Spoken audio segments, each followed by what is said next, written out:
right, guys, today is big day, big boulder. Rick, Marty, and Craig are on their way to Lot 8 on the western side of the island. I have a question for each of you. What's under it? I'm thinking maybe a tunnel. That would be absolutely fabulous. Exciting as hell. Well, let's go find out then, shall we? It's time. After weeks of patiently waiting, they are about to remove a massive obstacle between them and possible answers to the Oak Island mystery, a 40,000-pound boulder. While this feature has never been documented by previous searchers, over the past 2 months, the team has been methodically excavating around and beneath the boulder by hand and discovered a series of evenly spaced stones holding it in place, as well as a backfilled void beneath it. I'll show you there's a really good spot. All right. After inserting a camera into the narrow space that was cleared under the boulder, video evidence was recorded of a possible tool. It's gold looking. It certainly is. And even a gold-colored substance. And soil samples recently collected beneath it contained unnaturally high traces of lead. We're seeing as high as 140 parts per million lead in that organic matter underneath the boulder. This has made Dr. Ian Spooner and the team speculate that there may be an old mine shaft underground that the boulder is concealing. Morning, team. Morning. Are we excited? All right, absolutely. We are emboldened. You've been working on that one, haven't you? I am. What time is it, Marty? It's time to lift that rock, Gary. Oh, I can't wait to get stuck in.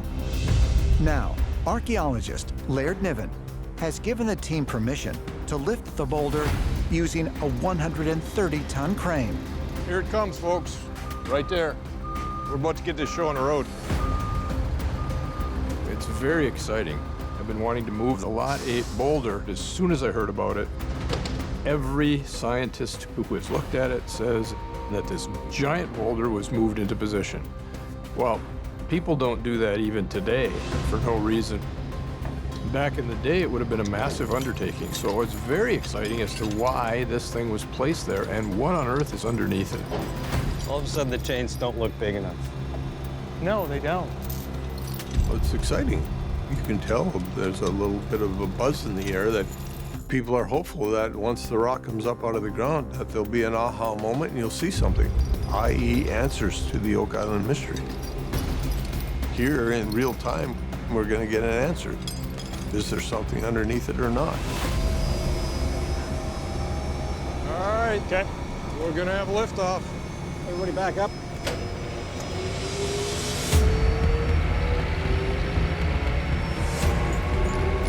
Here it goes. Here we go. Cool. This is off the chain.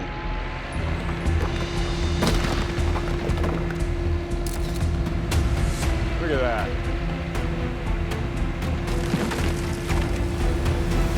Look at that. Nicely done. Piece of cake. The heck is going on under there? Laird, you're up. Initial observation is there's no sterile subsoil. We're seeing organics that were introduced somehow and not naturally. Because that dark soil is not supposed to be under it. Yeah, it looks like a filled hole. Exactly, yeah. And we don't see any structures yet. That doesn't mean there's nothing down there. There could be something much deeper under there. Absolutely. Okay. Right, I'm gonna get stuck in. It's confounding to think about who got that out, how they got it out. All right, here we go. I'll do this side first. And I think it reinforces the theory that this was a coordinated effort by a well-organized, large group of people, for whatever reason. Nothing. No. Just not getting any metal hits around the outside. That doesn't really surprise me either, though, because if somebody did this and was wanting to hide it, you're really going to be careful about not dropping artifacts in there, too. I think the mystery continues. It's possible we could have closed the door on it just now. We could have picked this up and said, looks like it was in place naturally, but we didn't. When it was being lifted, I did not see any signs of any sort of mechanical equipment touching the underside. So it's still a bit of a mystery how they ever would have moved this in the first place. Okay, well, let's go to the next step, which is sampling, correct? And you guys got to do your thing real carefully. Cleaning and all up, that. yeah. We're gonna clean up all the loose soils around the edge, clean up the loose soils in the middle, and see how far down it goes.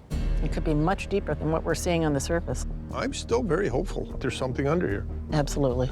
This could absolutely be the highlight of this year's entire efforts. There's no question about that. So we've just got to let the work proceed. You guys do your thing and we'll come back. We'll keep you posted, too. Yeah, okay. Yeah, All if we right. find treasure, we'll let you know. Let's let them get to work. Later that day, Hello. Hey, Laird. Hey, Fiona. The boulder's gone. That's pretty impressive. Craig, Jack, and Dr. Ian Spooner arrive at the site of the Lot 8 boulder. It came up like nothing. Zero resistance. And interestingly, looks like this may have been all rock line. Yeah.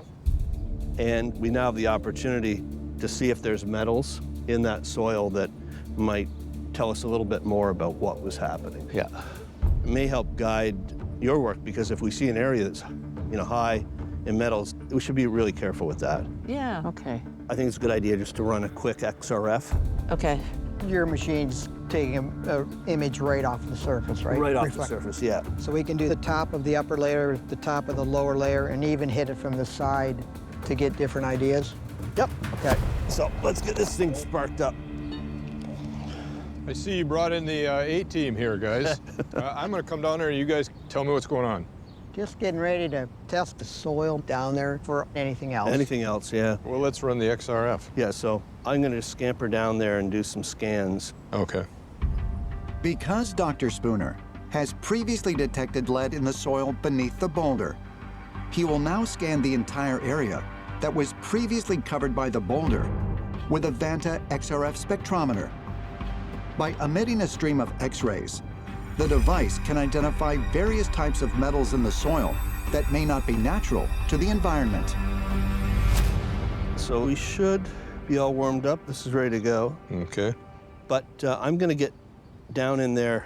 Well, I doing like my the scans. instant gratification of that machine, so hop on down there. Yeah. So you're in the area right now where we had the high lead samples. It's showing something that I didn't see in the other sample. It's showing some silver and copper there. Silver's exciting, isn't it? Yes, it is. Oh.